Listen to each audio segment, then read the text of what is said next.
Same school, remember my enemy, the guy at the school?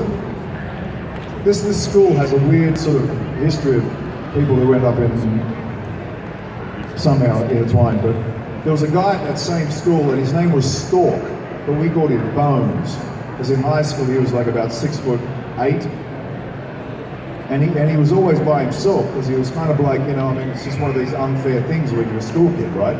He was like this tall and kind of nervous, and he would walk around like this, you know, and everyone would go like, Bones, hey Bones, you know, and he'd be sort of like, you know, he was quite to himself kind of guy.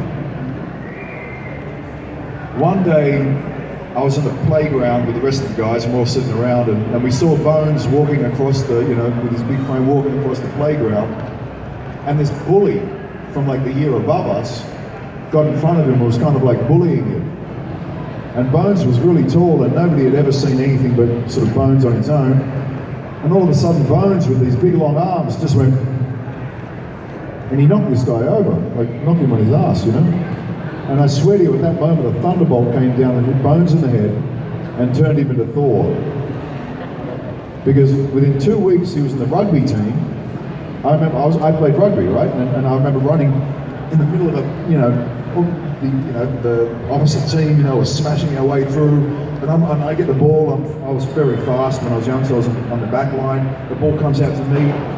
I'm running along, and Bones plays number 8. He was playing loosehead prop, right? And all of a sudden I'm running along, like running really fast, and all of a sudden Bones is like, his big limbs alongside me. I'm like, Bones, and the guy's coming at me, and I know I've got to check this guy and take him out and pass the ball on to Bones, and I went, Bones, this is our moment.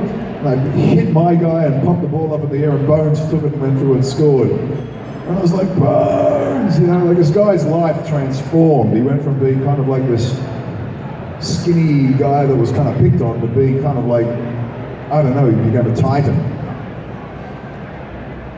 4 years later, Bones is the biggest guy in Newcastle, like this big. He was even offered a role in WWE. And that was the last time I ever saw him, actually. When I was younger, when I began my acting career, I saw him, and he told me he was going to go to America for the WWE. And I was like, dude, yeah, look at the size here. You know, he was 7 foot by then. Really, really well built. Anyway, I was on Spartacus, and I got called by Peter Jackson to fly down to Wellington to audition for Azov, the Defiler. And I thought, wow, Peter Jackson's flying me down there. You know, I must be with a really good shot if they're going to pay for my airfare. So I got down there, and I got onto the set, and I did this whole, you know, I did this whole translation of Azov, right? And I felt really good about it. You know, I felt like I'd done a kick-ass audition. And the casting agent went, oh, that's wonderful, Manu. It was really wonderful. We'll get back to you. Anyway, I go back to filming Spartacus, and in Spartacus, they were bringing on these Germanic characters, these, you know, the Germanic tribe that came, Saxa, and there was a character that was meant to be the giant of the Visigoths, or the German tribe that were coming, the Germanic tribe, and all of a sudden I read that it was Bones, and I was like, oh, what is he's coming to film with us? So he came on. Who saw Spartacus? Do you remember Sedulus, that giant guy who tried to rape Naevia? And like I went after him and he beat me up, and I think Spartacus fought him, and then he cut his, sorry kids, but he cut his face went up in the air, his body was still on the ground, but his face went up in the air. Yeah. Is that a PC way to explain that? That was my mate Bones, right? And so when he came on to Spartacus, I went, oh man, since school, I remember the day that you know, like, wow, bro, look at it. Now, I thought you were going to do WWE, but now you're here in New Zealand and we're filming on Spartacus. This is awesome. Come to my house for dinner. So he came to my house for dinner. We're sitting there eating at the dinner table. And Bones says to me, he's eating, he goes, oh, I just got a new role with Peter Jackson. And I'm eating, and I go,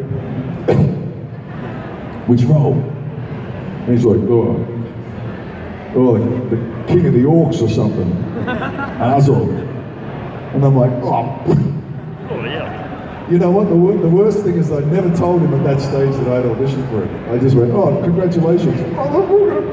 Oh. I was happy for him. But at that moment, I thought that was all over for me. I didn't think I was going to get to play Azog, of course, because my mate from school got the role. But he went down there and he filmed it, and he was in a makeup chair from like 1 a.m. in the morning until, because he did it with prosthetics and with a big suit. As a matter of fact, there were 2 actors that they brought in, him and another guy that they brought in, and they did with prosthetics and all that stuff. When Peter Jackson got to the final editing of The Hobbit, he saw the Azog performances and he wasn't happy with it.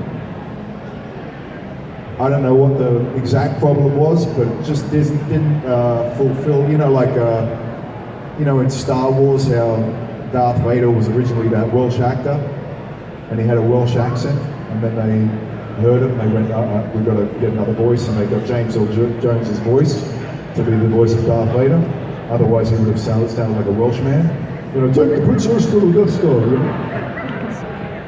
And then it became, I am your father, Luke.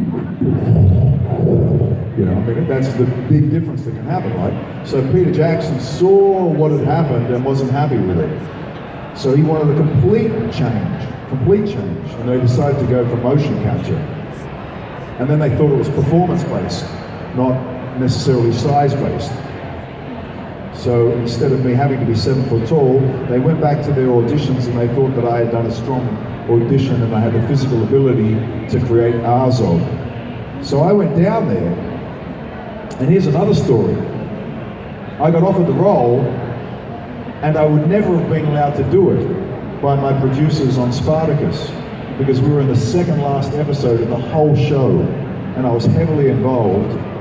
And they would never have released me. And my agent said, Manu, we've been offered this, but you're not going to be able to get away with it. But I'm going to call a lawyer. I'm going to call one of the lawyers from this. And she called a lawyer, and this lawyer from Spartacus's, you know, legal side of the network,